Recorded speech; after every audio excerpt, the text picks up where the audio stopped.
Welcome, friends. This is our Wednesday meditation talk. We're being webcasted on my YouTube pages, and this is also available through IMCW.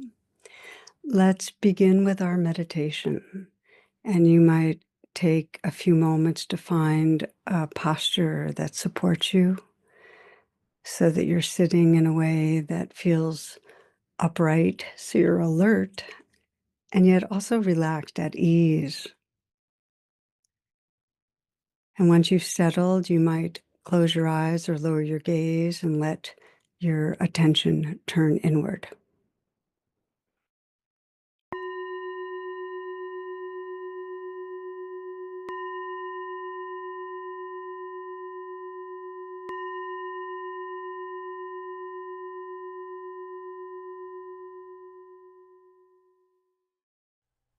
In these heart practices, we're really moving from this realm of thinking, conceptual, to the heart, and keeping the heart in the body as a center of awareness, as a way of homecoming. It has to be kinesthetic. This particular practice today will be really emphasizing goodness. Because of our negativity bias, we don't really immerse and take in and sense the feeling of what it's like to observe goodness in ourselves or others.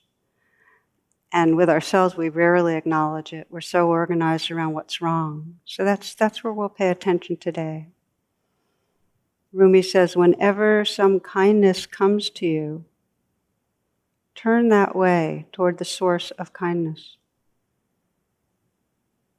So we'll be looking for the source of loving and turning in that direction.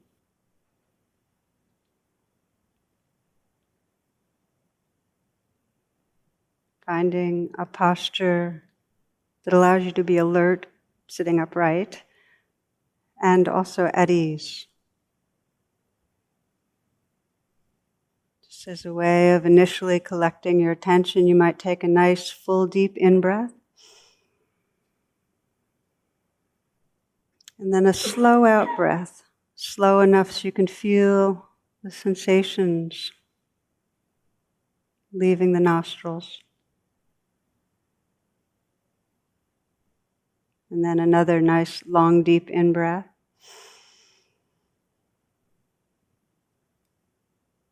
Slow out-breath, letting go, letting go. One more time, deep, full in-breath.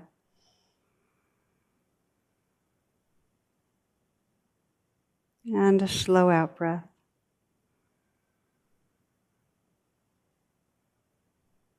Relaxing outward.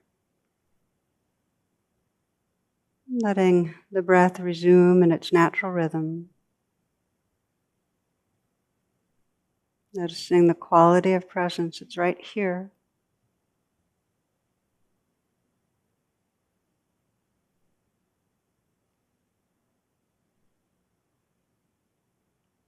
From that space of presence, sensing your most sincere intention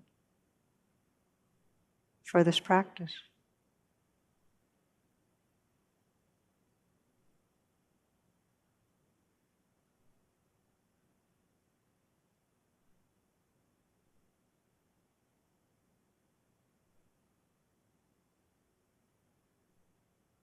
As a way of creating a receptivity and openness in the body, I like to do a classical pre-metta practice in a way. It's a body metta practice of the smile down.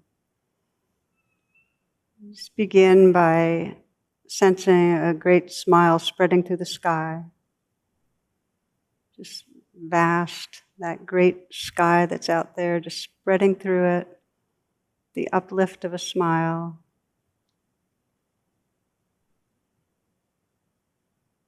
You can imagine the mind and the sky merging so that the mind is filled with that uplift, curve, that openness of a smile.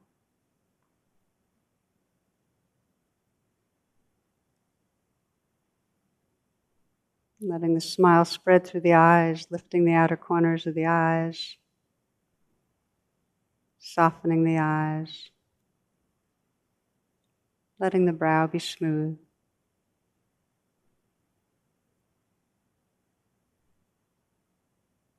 Sensing the mouth, slight smile. This directly helps to quiet the sympathetic nervous system, bring a sense of benevolence, ease. You might even sense the inside of the mouth smiling.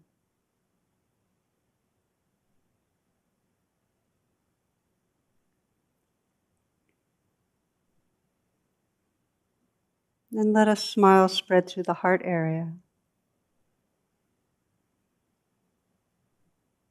Smiling into the heart. It's not to cover over what's there, but rather to create that space and receptivity for the life that's here.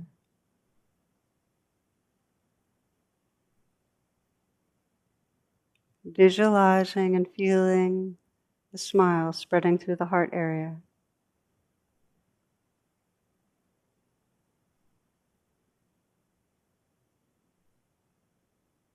And just sensing that that energy of a smile can now radiate out in all directions through your body. So that even in a cellular way, spaces between the cells, there's that quality of receptivity, tenderness, openness.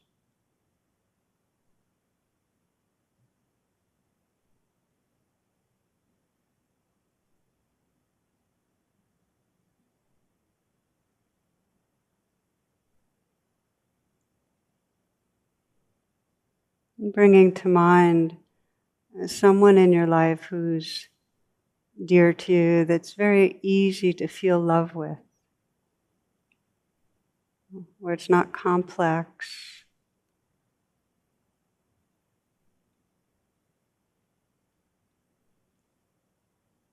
It could be an adult or a child. It can be somebody that's no longer alive. It can be a pet.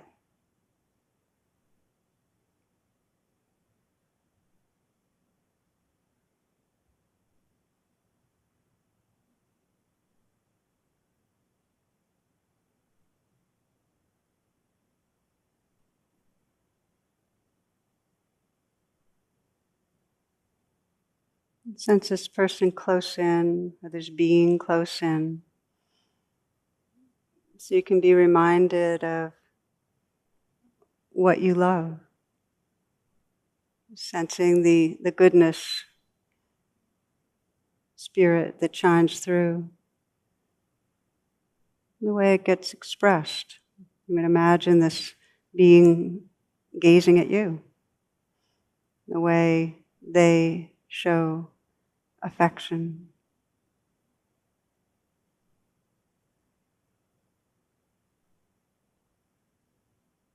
Sensing this being's humor and brightness.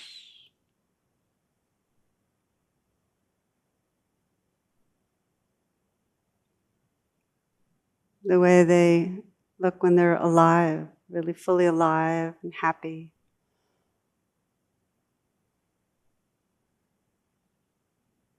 And whatever's most special to you about them.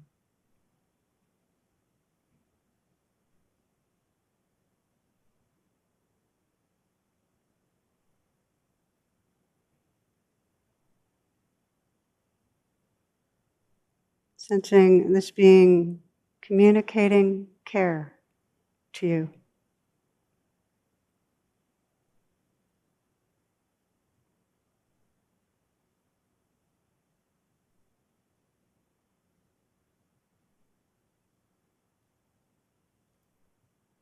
And sense yourself communicating care to this being. You might imagine it through touch, through words, simply saying or whispering their name, saying thank you or I love you.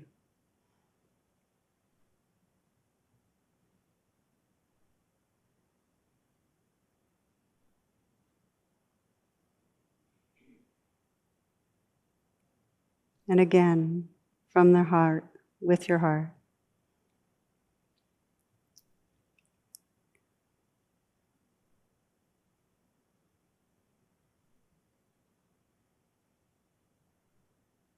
And sense the quality of warmth and aliveness in your own heart area. Just let it be as big as it can be, as it naturally could be.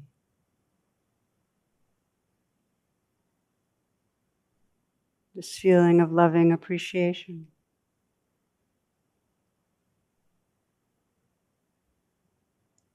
Allow yourself to sense the goodness of this to whatever degree this heart space is activated, tenderized.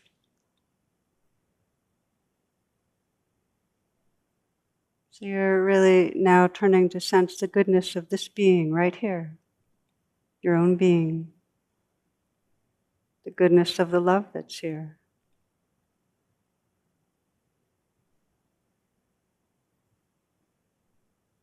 And sensing that goodness and sensing whatever else in this moment you sense you're appreciating about your own being, about the life that's here.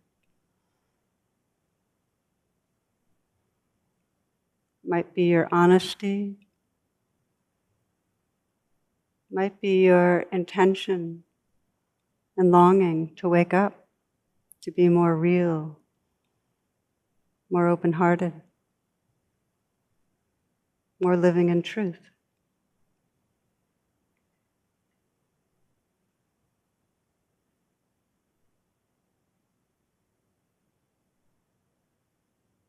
And if you find it at all difficult to reflect on your own goodness, to look through the eyes of one who loves you, to sense your own sincerity, your own care, the way goodness expresses.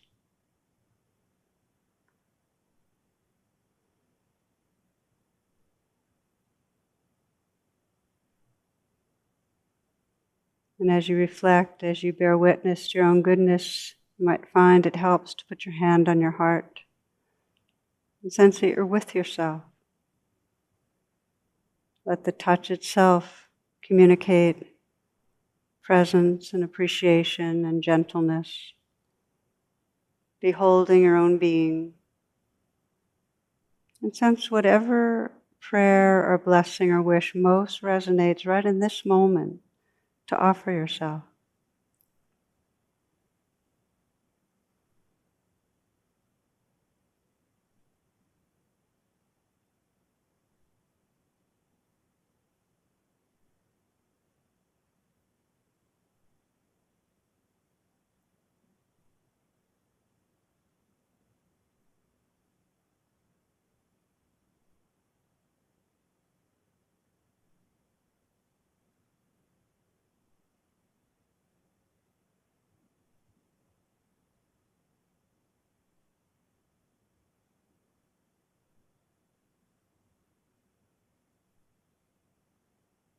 You might whisper that prayer or blessing again with the depths of sincerity and sense the experience of loving presence that's here.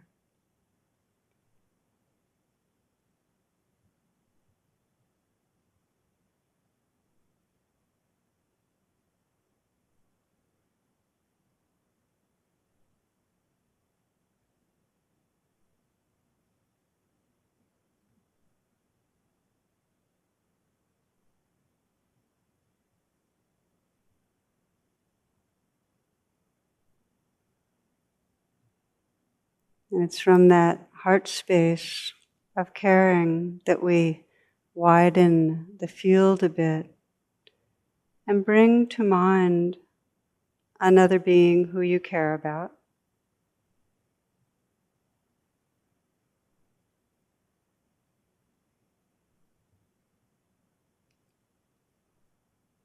As you do, sense that you're seeing them for the first time. So you're not allowing yourself to be influenced by your past knowledge or experience of them. Just for the first time, bringing this being right close in. Just look for the things in them that you may have missed because of familiarity.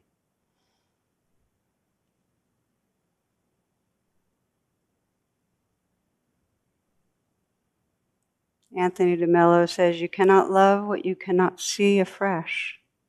You cannot love what you are not constantly discovering anew. So taking these precious moments to discover afresh the goodness in a being who's dear to you.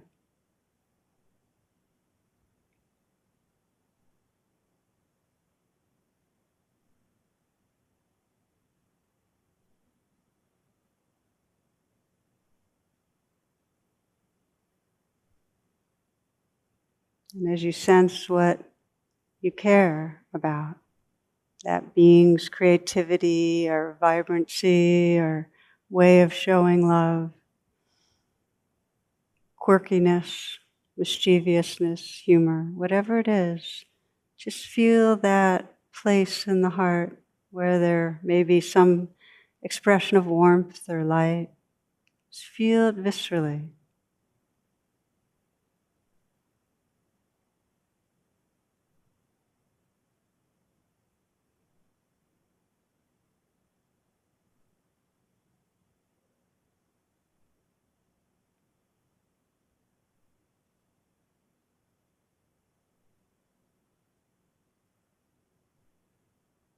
And from that place, from that heart space, offer your blessing, your prayer of care, a mental whisper from your heart to that being's heart.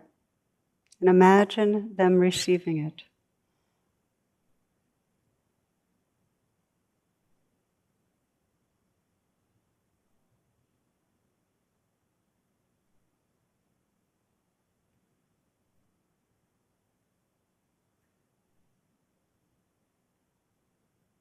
Imagining the look on their face and the energetic expression as they feel and receive your care.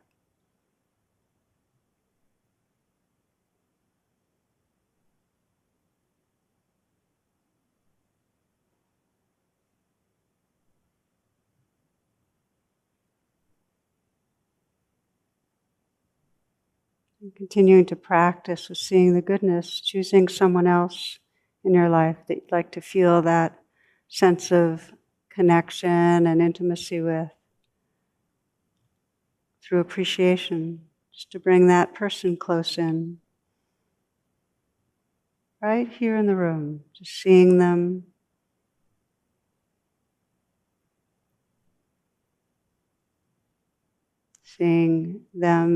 and remembering what they're like when they're happy, curious, feeling love, engaged.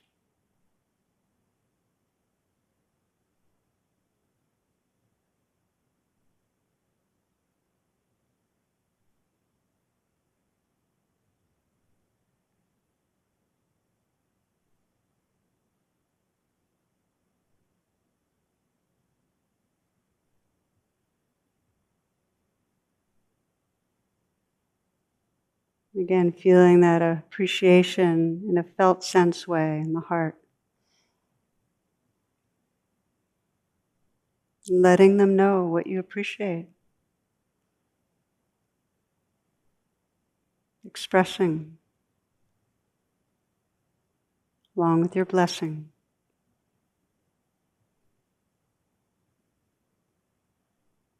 Sense how that's received.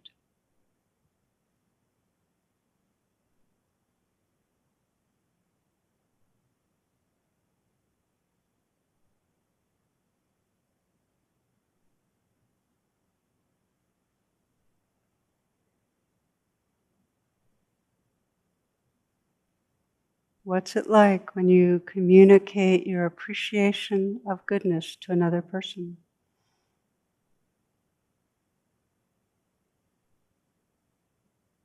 what happens.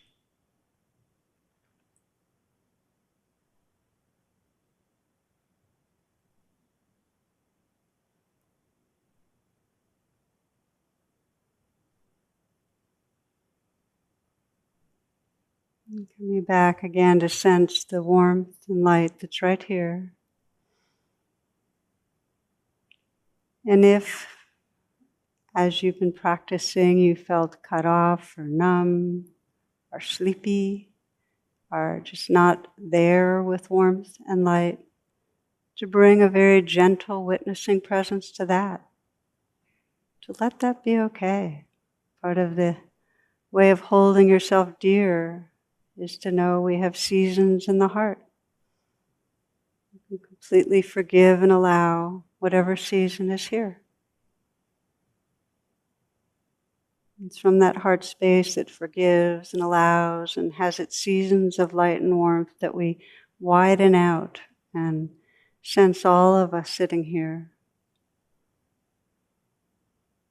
Sensing that collective goodness of our intention to awaken our hearts, the preciousness of that.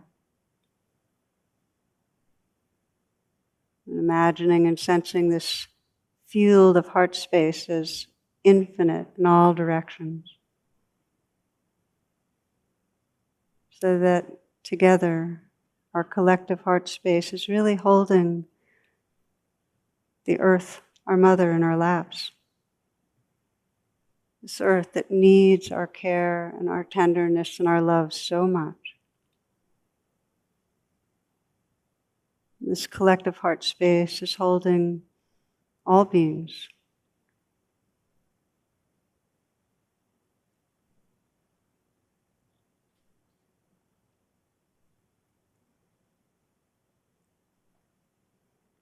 Thomas Merton writes, "Then it was as if I suddenly saw the secret beauty of their hearts, the depth of their hearts where neither sin nor knowledge could reach, the core of reality, the person that each one is in the eyes of the divine.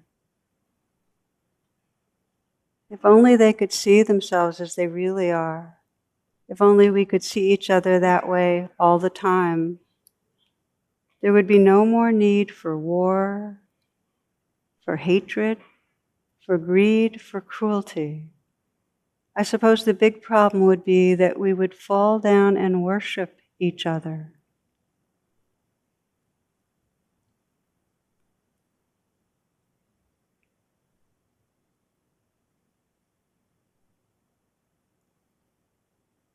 These last few moments, sensing the presence that's right here, and allowing whatever arises to be held in the tenderness of your heart.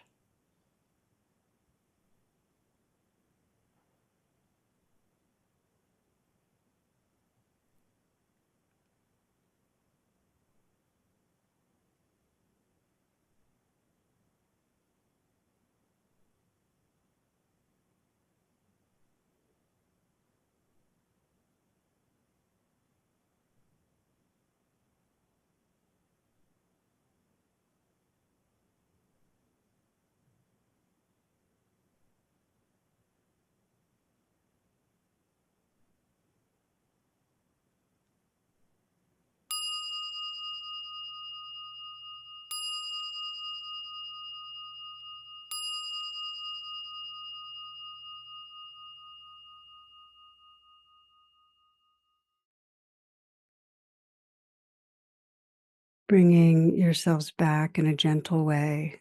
If your eyes are closed, opening your eyes, moving around a bit. And as we transition from the meditation into a informal meditation, the mindfulness in listening, mindfulness in engaging, um, I will share just a few announcements of what's upcoming. I always invite you to my website, tarabrach.com, for virtual offerings, and also to check out IMCW for live stream offerings that are made available by our local teachers. And the shared experience sanghas this week are women, seniors, living mindfully with illness, teens of color mindfulness group, and Café con Leche, the Spanish and English group. Each week after our reflection together, there's a time for mindful dialogue, and you can join with others, get to know people in the community. The call and information is tarabrach.com/class. I also bring up each week the practice of dana, which is the Pali word for generosity. These teachings and meditations are offered in that spirit. They're offered freely from the heart. And if you feel called to, your donations do make a great difference. And the links can be found in the description. Okay, and now for this week's talk.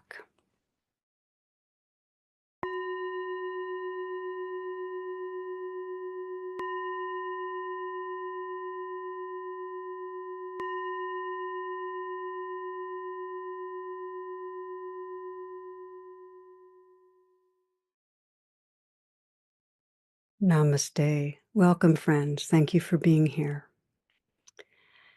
I recently got an email from a young man. He wrote this. He said, "These days, whenever I have a feeling of happiness, I double take. It's like I can't fully let myself enjoy those moments. With everything going on in the world, so much violence and insanity, it feels wrong to just relax and feel good."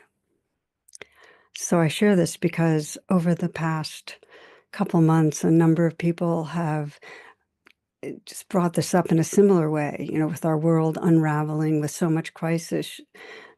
Should we be enjoying life, especially those who aren't so directly impacted?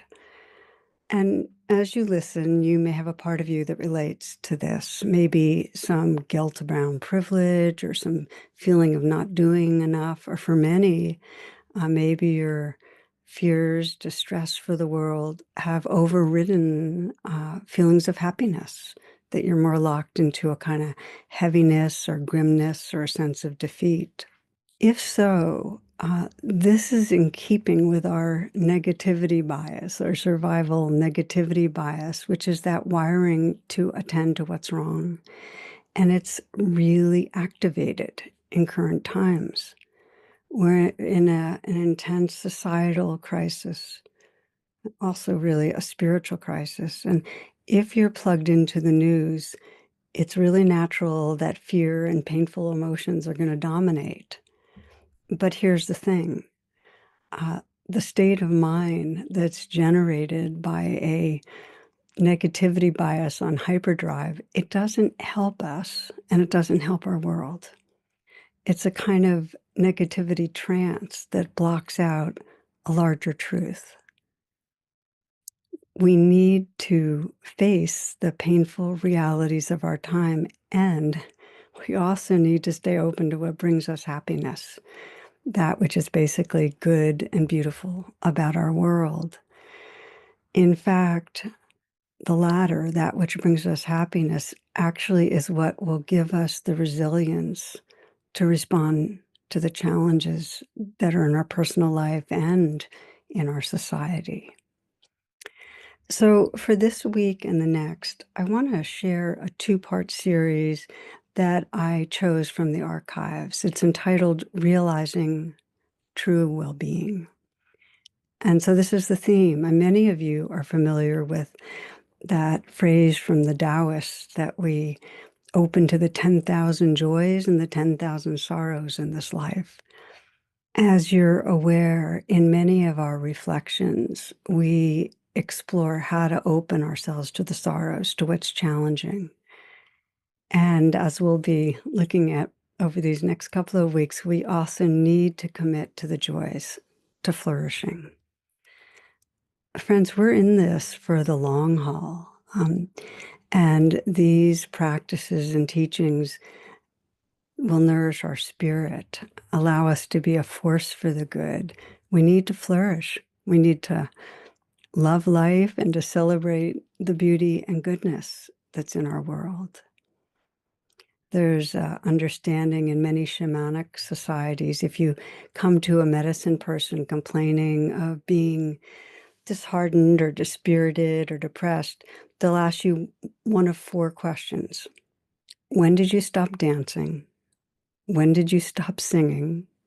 When did you stop being enchanted by stories? When did you stop finding comfort in the sweet territory of silence?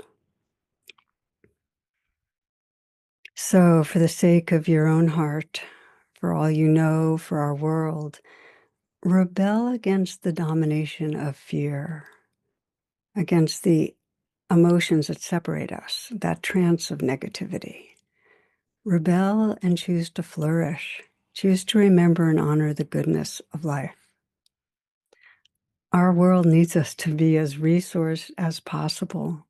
So I hope after listening to this talk, you'll take some moments for pure savoring. Thank you. May you enjoy. So to begin tonight's talk, I'd like to read you, this is adapted from a poem by Dana Falls. And she says, "Do not let the day slip through your fingers, but live it fully now, this breath, this moment, catapulting you into full awareness. Time is precious, minutes disappearing like water into sand unless you choose to pay attention. Since you do not know the number of your days, treat each as if it is your last. Be that compassionate with yourself, that open and loving to others, that determined to give what is yours to give, and to let in the energy and wonder of this world. Experience everything, writing, relating, eating, doing all the necessary little tasks of life as if for the first time, pushing nothing aside as unimportant. You have received these same reminders many times before. This time, take them into your soul, for if you choose to live this way, you will be rich beyond measure, grateful beyond words, and the day of your death will arrive with no regrets."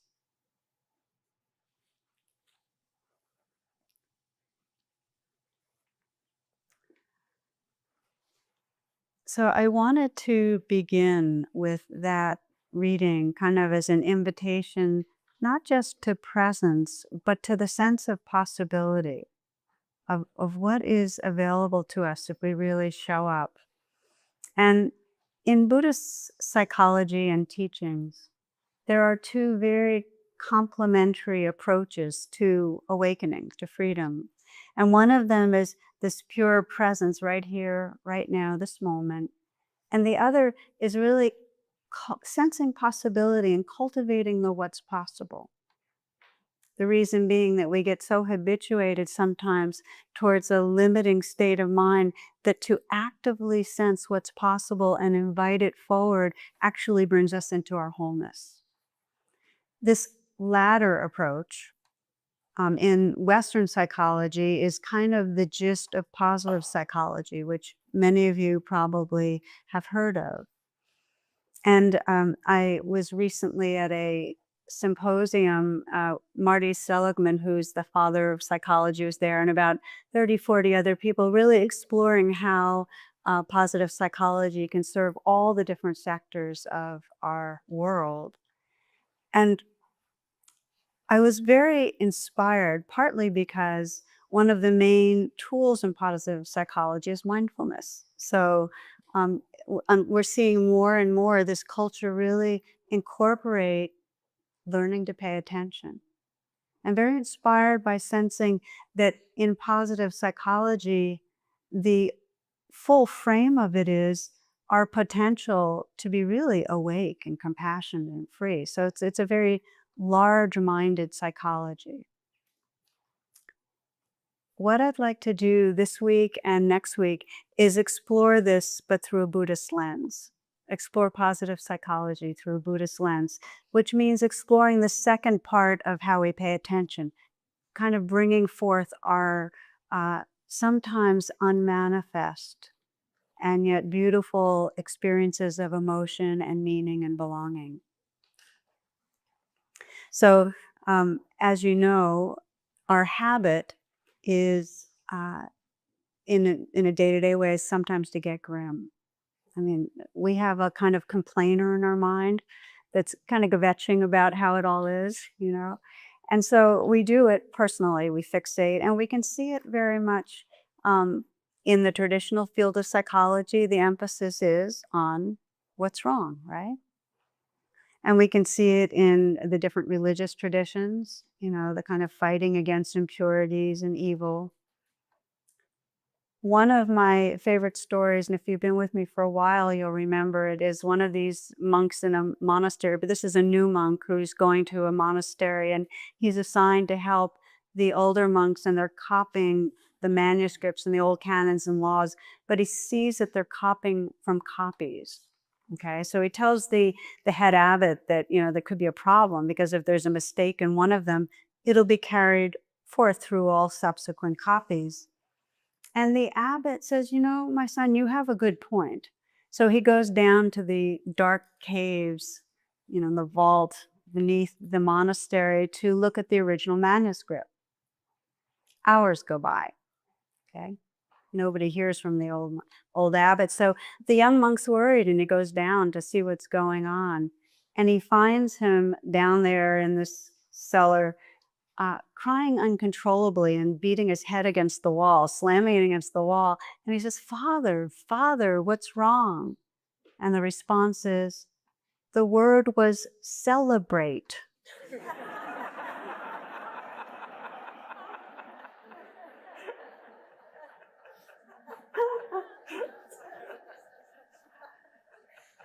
So, you know, one of my favorite teachings from Thich Nhat Hanh is that it's not enough to suffer. We must touch peace also. It's not enough to suffer. We must touch peace. That in addition to like contacting what's here, we really need to how to call on what's beautiful and healing in our heart. And so we hear that, and then we're also warned, and this is Gide who says, know that joy is rarer, more difficult, and more beautiful than sadness. He says, once you make this all-important discovery, you must embrace joy as a moral obligation. So in a way, that's a really powerful word, obligation. And I think what it's conveying that to be whole, we need to be really honest and contact exactly the pain and the shadow and the layers that are here as we explore regularly together. And we need to be committed to contacting and unfolding the potential, the peace and the tenderness and the happiness and the joy. So it's interesting then when you begin to look at it through an evolutionary lens. How come it's so difficult and what's really possible? And the difficult side is something that many people might be familiar with, that just our early primitive brain or survival brain is really designed to fixate on what's wrong. I mean, that's the way we initially survived. The kind of reptilian brain and the limbic system are geared for safety so that if you're feeling at war, if there's going to be an ambush, you know, you're not going to start reading haikus or, you know, meditating or qigong or any of that. You're going to kind of gear up for fight, flight. And we live fairly regularly with a sense of being at war. Even though we're not as physically threatened, our psyches ruminate and we keep having thoughts that are worried or planning that then create a biochemistry that makes us feel like we're at war. And so the limbic system and the primitive part of our brain has a lot of force, has a lot of influence. And as they say, you know, we are Velcro for negative events and Teflon for positive. Why? We're much more likely to take the imprint of trauma and remember that than a time we saw a beautiful sunset. You know, it's just because we want to be ready for what can go wrong. But there's another part of the brain too, as we know, and just to step back, when I remember, I was about 5 years ago, I was presenting at an LA conference on psychotherapy and meditation, and one of my co-presenters, who's a colleague and friend, Dan Siegel, gave us a little lecture on the brain. And he said, think of it like this, and I'll put up my hand. He says, this is the brain stem, and he pointed to the wrist that's going up into the hand. And then the thumb that he placed over the hand, that's the limbic system. And then these fingers that curve over to make a fist, this is the cortex, okay? So we've got buried in us the primitive brain, but the cortex goes over it. And it's in this frontal cortex that we have our thinking capacities and our imagining capacities, our intuition, our capacity for empathy, the whole mirror neuron system that can really awaken care. And he said that, as you learn to meditate, you actually strengthen some of the capacities in this cortex. This cortex also expresses this capacity we have that's called meta-awareness, which is aware of all these processes of awareness. As we meditate, to strengthen this capacity to be recognizing even these processes of thinking, so that we're no longer so hooked in, so that when we get the fight-flight signals, we can recognize them, but not be hitched into a reactivity that doesn't truly serve us. So the idea is not to get rid of this stuff. In other words, we need our survival brain, but it's to have full access to the higher functions that regulate the survival brain and that connect us really with our capacity for happiness, for interest, and for peace. So these positive emotions are all awakened when we start meditating. In the most basic way, this kind of higher part of the brain reminds us of our belonging to something larger. When we're in survival brain, we're concerned about safety, and our whole sense of our being is this separate self. There's an isolation. There's a feeling of being apart. When we start awakening the higher brain, empathy, connectedness, we feel our belonging, not only empathetic towards our own process, but towards each other, and a larger belonging to awareness. So I bring up these different parts of our brain because they really refer to, we have this capacity for surviving and also for flourishing. And it's that which positive psychology and Buddhist psychology focus on cultivating.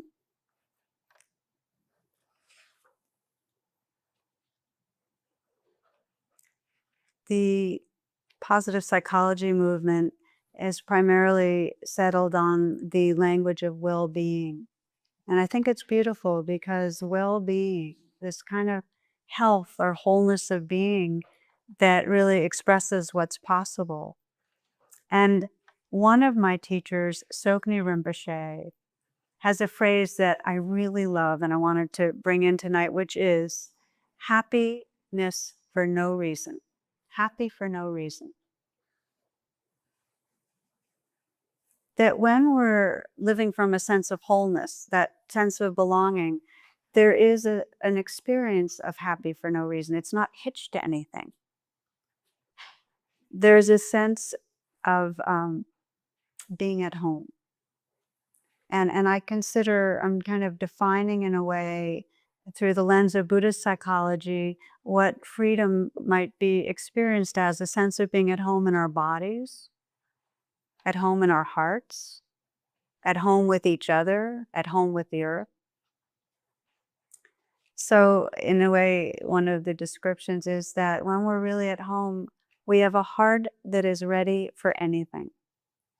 There's that kind of, we're resting in a largeness. Anything that comes along, we can say yes to, we can respond to creatively.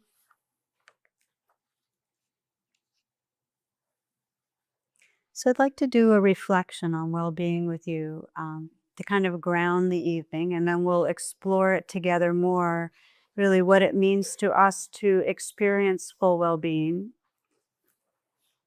this happiness for no reason.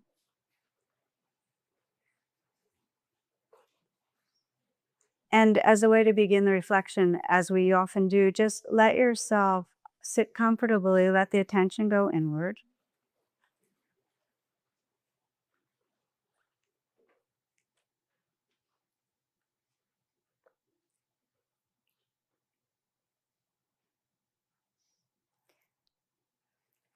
And so this is kind of a self-evaluation, not in a judgmental way, but just with some curiosity to sense how much well-being you experience. And I'll use some of the dimensions that are highlighted in positive psychology. The first one really has to do with what's sometimes called positive emotion. You might just ask yourself, how often am I feeling happy, loving, connected, interested? So just kind of just sense for yourself today, perhaps. How many moments were there where there was that kind of ease, some sense of belonging at home, happy? You might have been happy for reason or happy for no reason. Either is fine.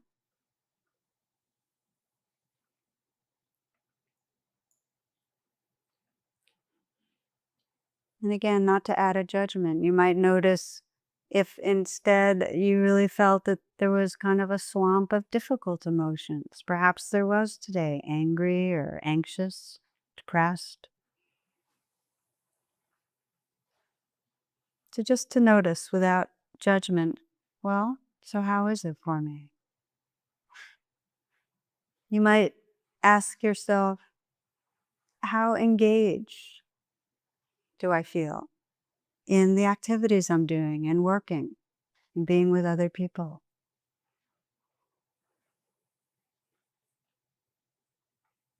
So this is another dimension of well-being, how much we just kind of let go of our circling of thoughts and just really immerse ourselves in what we're doing. How much flow is there? So again, sensing whatever activities you've been up to in the last few days and how much wholeheartedness.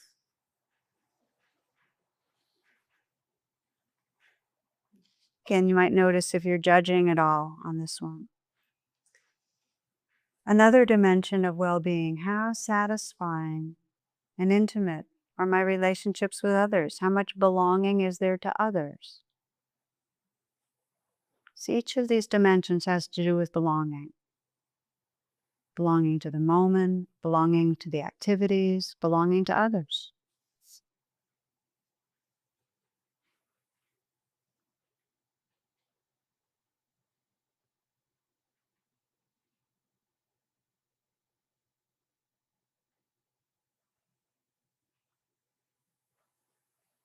And then the last dimension, how much meaning am I feeling in my life? And by meaning, really belonging to something larger than myself, serving something larger than myself. For you, it might mean belonging with other people. It might mean belonging to spirit, to awareness, belonging to humanity, belonging to life. How much of a sense of meaning is part of what I'm doing, how I'm feeling?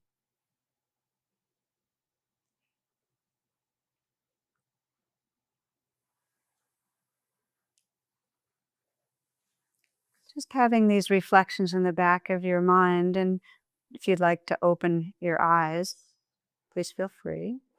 Okay.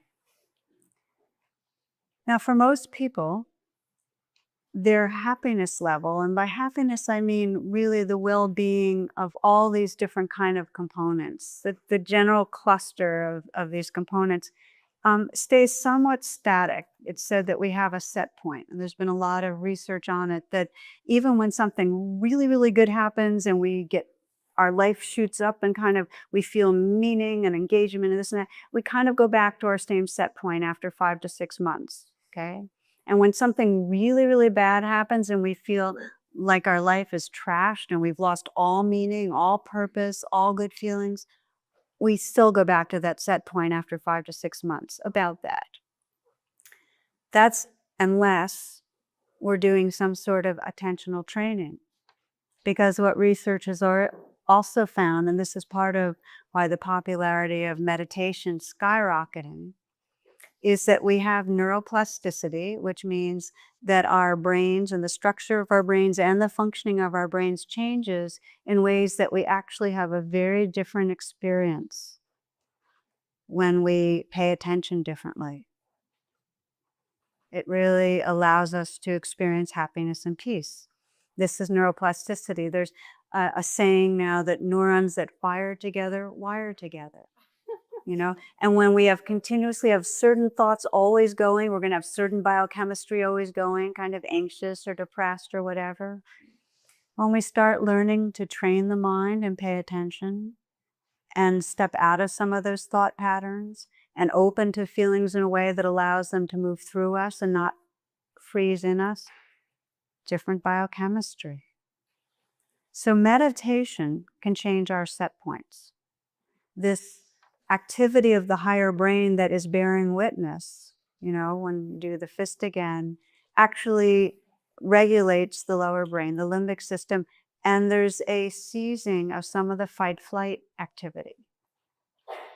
So it's very interesting to sense that we have capacity to consciously evolve ourselves from the survival self, still doing what we need to do to take care of ourselves, but from identifying with the self that's just organized around safety to an enlarged sense of being that has a sense of belonging to life and to awareness. We can evolve ourselves in that way by meditating. Now, here's the deal. Because we have such an unconscious fixation on something wrong, because it's so fixed, this evolving requires intention. We have to be purposeful about it. We have to intend ourselves towards well-being, towards this wholeness of being. And one of the stories I heard recently, a friend of mine from the West Coast described a community activist. She was this woman that told the story was participating in a year-long training group for people of color. And this activist had a childhood of poverty, trauma, and abuse. And she had faced the death of her parents and severe illness, divorce, single parenting, the whole deal, okay? And she talked about her struggle through the year to really to educate herself and to stand up for what she believed. And she described how she'd become a radical in both local and national politics, And finally, the last meeting of the group, this woman announced that after all the struggles and troubles I lived through, I've decided to do something really radical. I'm going to be happy.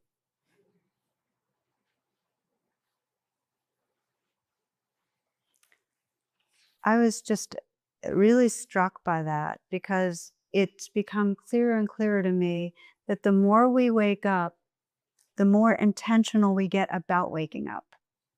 We start sensing what matters, and then we more consciously pay attention in ways to evolve and wake ourselves up.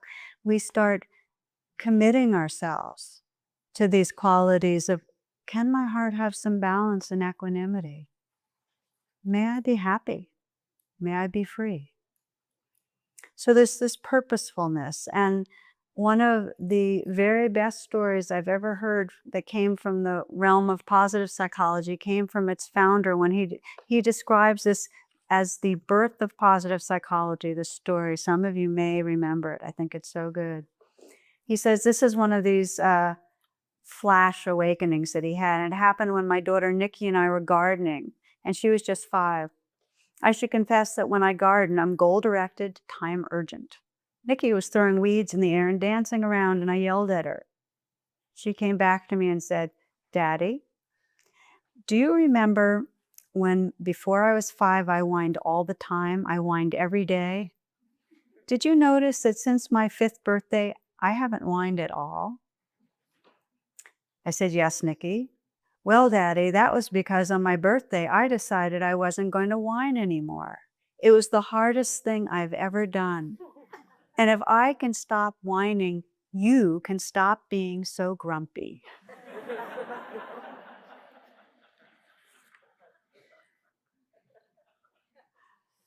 So this is, this truly, this is the story he tells as the very birth of positive psychology. Now, why is it the origin story? Because it has to do with intention. You know, the Buddha said this entire life arises out of the tip of intention. That what you intend creates your experience. So what if you intended to be happy? Like you really intended it. And I don't mean by happy a kind of graspy personal happy of always feeling good and having certain pleasant experiences. I mean the happy, and it's called in Buddhism sukha. Happy for no reason. This is a well-being that is happy because you realize your belonging. You just realize who you are. This awareness and aliveness, it's your essence. And so there's not so much of that survival brain dominating moment-to-moment experience. It's not so much every moment trying to be more safe or comfortable, because who you are is resting in something larger.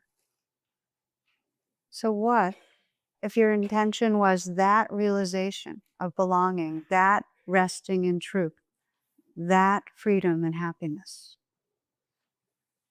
Okay, let's reflect again. Okay, closing your eyes.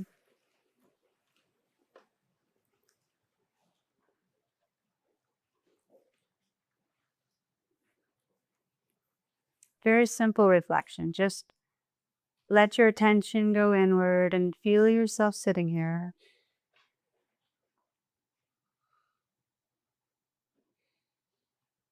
And feel your heart right now, whatever the state of your heart is right now. Just be aware, be mindful.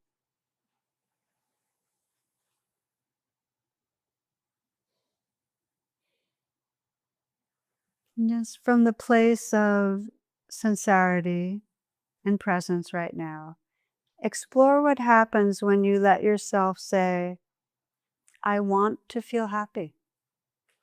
I want to experience this true well-being.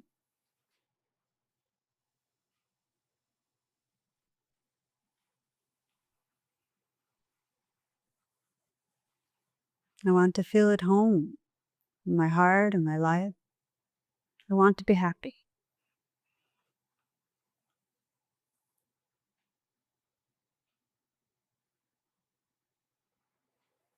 Say it a few times and let the inner whisper be as sincere and here as possible. I want to be happy. I want to know that true homecoming, belonging, inner freedom. Notice what happens.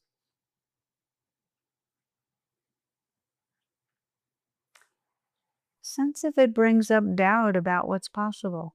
Just to be mindful. Or maybe questions about deserving. Or maybe for some excitement about the possibility. What if I really became more intentional?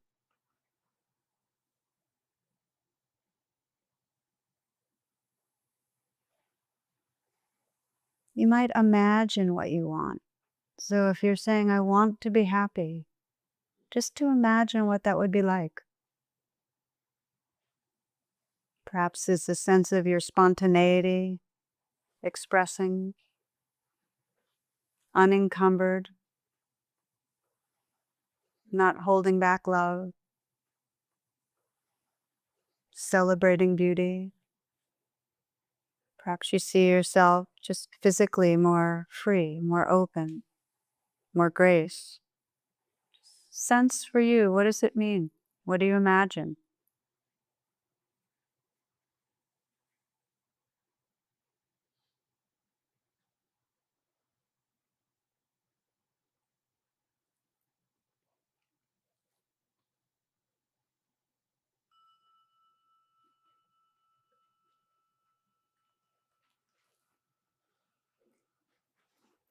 So this is the first step. This is the gateway in Buddhist psychology and in positive psychology to waking up the parts of us that are here, but often not our habit of contacting, to even have the courage to sense what we want.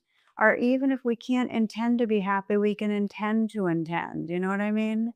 We can have somewhere in us that this is the way we want to start aligning ourselves. And if you can begin to imagine it, and by the way, this is the practice of loving kindness, the metta practice, is that you offer a wish to yourself and you imagine it.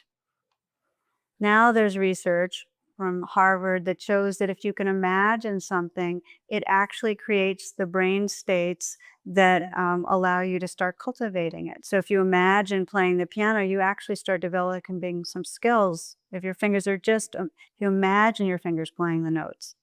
It's not as good as actually playing the notes, but practice actually stimulates parts of the brain.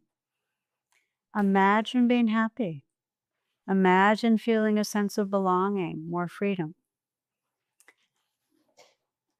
So then we continue to cultivate, and there's two dimensions, as I mentioned in Buddhist psychology. One way we cultivate is the presence with what's right here. We keep on sensing what's going on right here. We keep sensing our thoughts. We sense if there's limiting thoughts.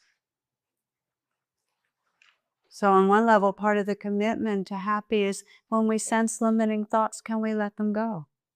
Can we start having this monitor that says, this isn't serving me? You know, what are the kinds of thoughts we watch? Well, the ones where we're jumping to conclusions.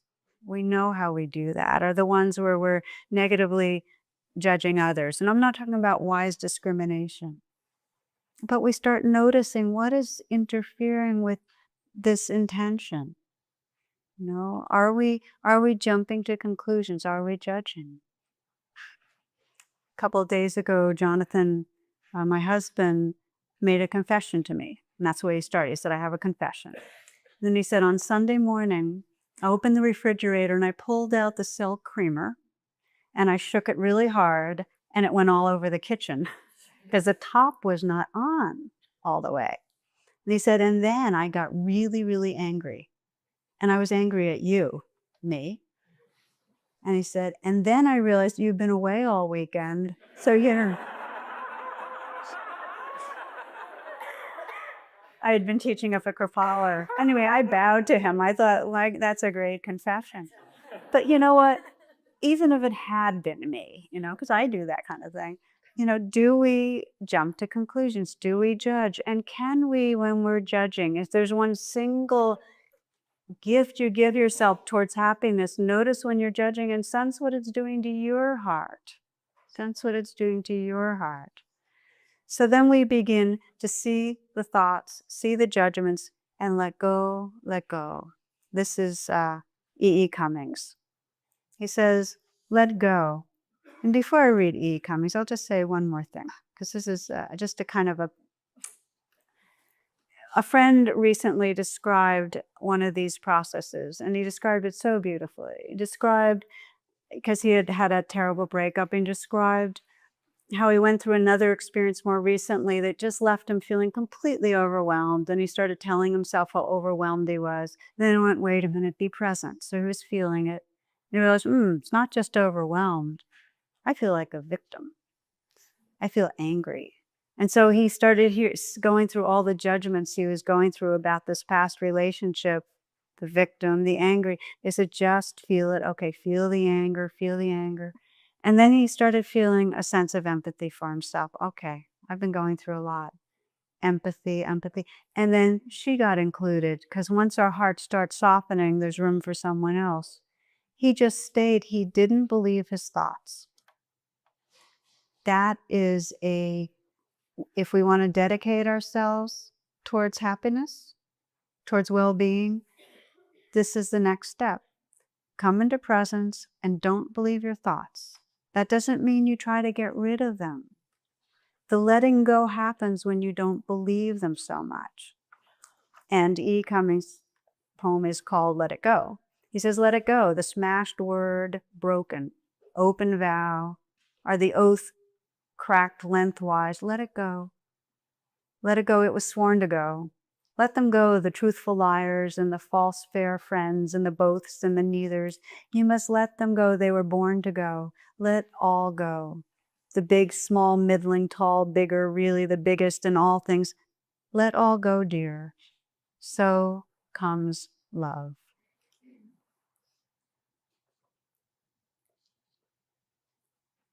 Okay, so the first step, decide on well-being. Intend it. The second step, come back here into the present moment. Wake up out of the thoughts, the judgments, the quick conclusions. The third, sense the possibility that's here and cultivate it, the love, the gratitude, the experience of joy. Two monks are sitting in this cartoon in this very peaceful, beautiful Himalayan environment. And one's saying to the other, I'd really appreciate it if you could refrain from shouting ka-ching every time you become one with the universe. So we're not in the habit of expressing, I mean, even in the spiritual communities, we're sitting here really, but it's like, can we let ourselves feel and express joy? And so we begin to train, and the training, I'll just mention two trainings, and this I'm going to end after this bit of training to wake up the wholesome emotions. This training sometimes comes in the form of metta, the loving kindness practice, where we wish ourselves, as we just did a bit, well-being, and we imagine it. And the other training that I really love that wakes up the sense of joy is gratitude. I'll just give you a little piece of information on gratitude training that Marty Seligman shared. He said that he had been working with severely depressed people, and he had them write down 3 good things that happened to them for 15 days. Okay, so that was the assignment. 15 days, they write down 3 good things. 94% of them reported decrease in depression, 92% an actual increase in sense of happiness and well-being. And in his trainings, he says his most effective thing he does is you pick someone you feel gratitude towards, write a 1-page letter, and then read it to that person and listen attentively to their response. Because this is a 2-part exploration in the fullness of well-being, I'd like to invite you to explore this week, this gratitude practice.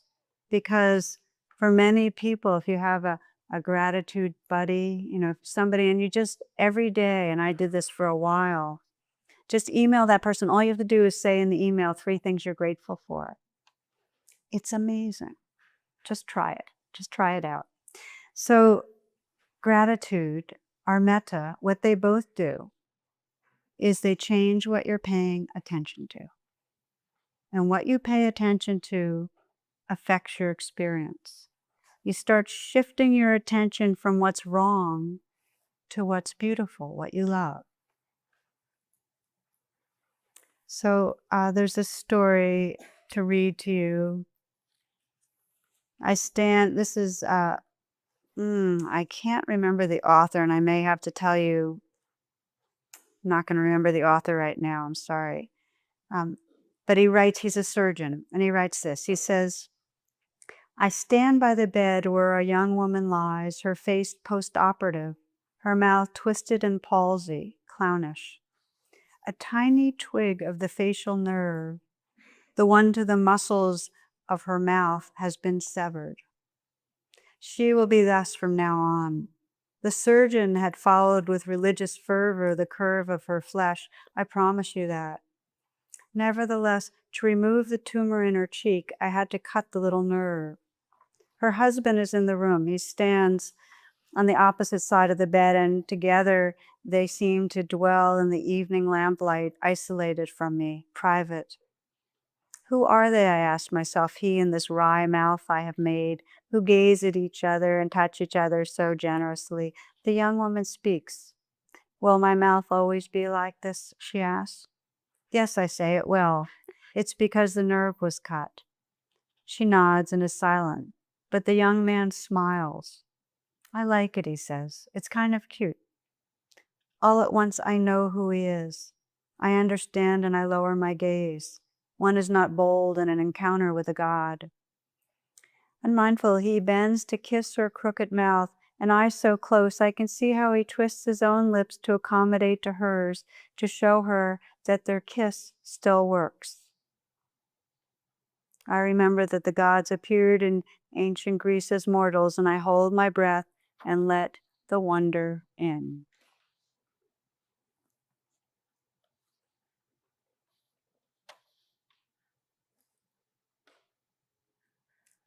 So there's this understanding that grows in us that as we learn to see what we love, there is a space of belonging to this presence and this heart and to each other that has room for this life. There's a profound yes to life, which is one of the, I think, the expressions of a fulfilled sense of well-being. There's a loving what is. It doesn't mean we like what is. It doesn't mean there's not pain with what is, but there's a heart that says yes to what is and holds it with incredible tenderness. What makes it possible? Our identity has shifted. We're not caught in the separate survival self that's battling and at war. Rather, we're inhabiting a limitless quality of heart and presence that can take care of ourselves as needed, but really knows who we are, knows that this life is what we're made of, and that this heart is our deepest expression of being. So we practice together in that way. And I'd like to just invite you, we'll just do a brief practice and then close, just to invite you to sense, as you kind of take your posture again, just what we've explored tonight. These are the beginnings of this, the beginnings and key areas of really waking up our potential for profound well-being and peace. First step, to decide on it. That as you sit here, you sense your heart, even if your heart's a little bit wary, that there's something in us that wants to experience our full potential. So we begin with that first step of, okay, may I discover true happiness, this sukha, this freedom of the heart, this capacity to love the life that is. So we sense that in ourselves. And the second step is to just honestly connect with what's right here and know that thoughts are going to come, doubts, suspicions, mistrusts, that we can have the intention to not believe them. It takes some practice, but we can have that intention. To just keep coming here. This aliveness, this heart right here. And then the third step is that we actively cultivate these qualities of gratitude. And in this part, just to invite you to take the next little bit of time in silence to mentally reflect to yourself, I am grateful to, and then just fill in the blank. Or it might be, I am grateful for. But just continue and continue to whisper to yourself, I am grateful for. It might be you name a person, or you might name spring, or you might name something else that you find beautiful or deep or meaningful. And so now silence as you sense what you're grateful for.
I'd like to invite you to bring to mind one person that's dear to you that you feel a lot of gratitude towards, for maybe in some way loving you, giving something precious to you, taking care of you in some way, their kindness, just one person.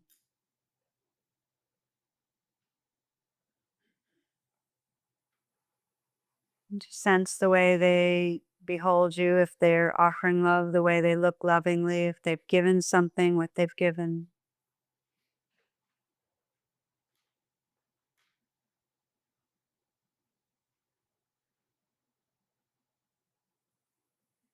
And letting yourself feel your gratitude, mentally whisper thank you. Just say their name and mentally whisper thank you. You might say it again and again.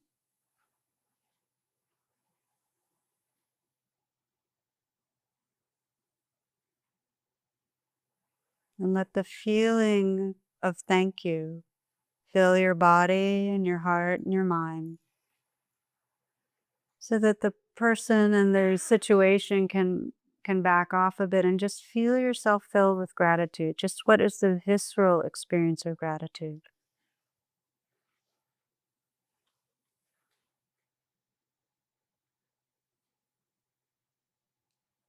Can you sense how large it is and how much it includes? The boundless quality of heart.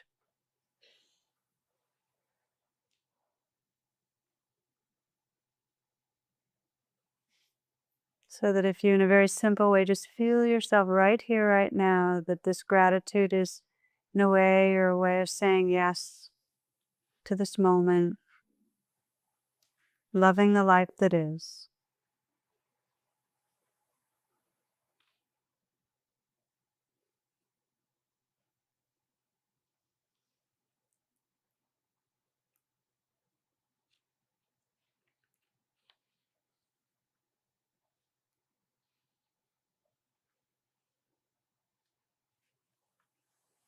I'd like to close tonight with a poem from Mary Oliver that can express some of how this aliveness can fill us. It's called Reckless Calm.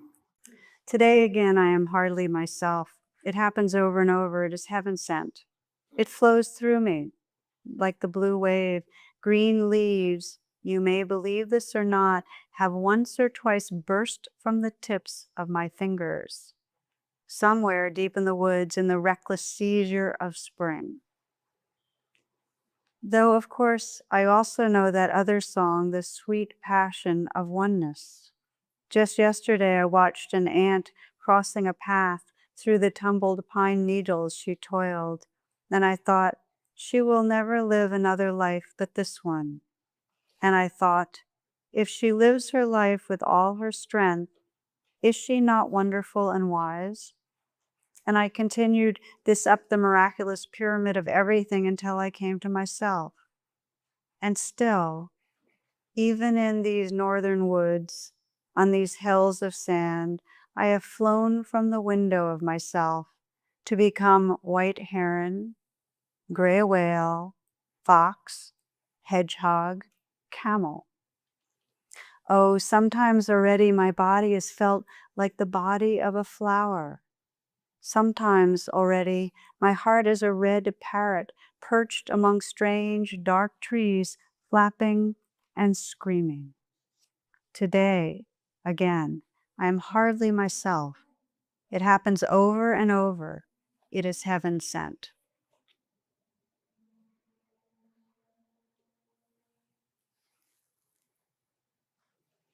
Namaste and blessings. Thank you.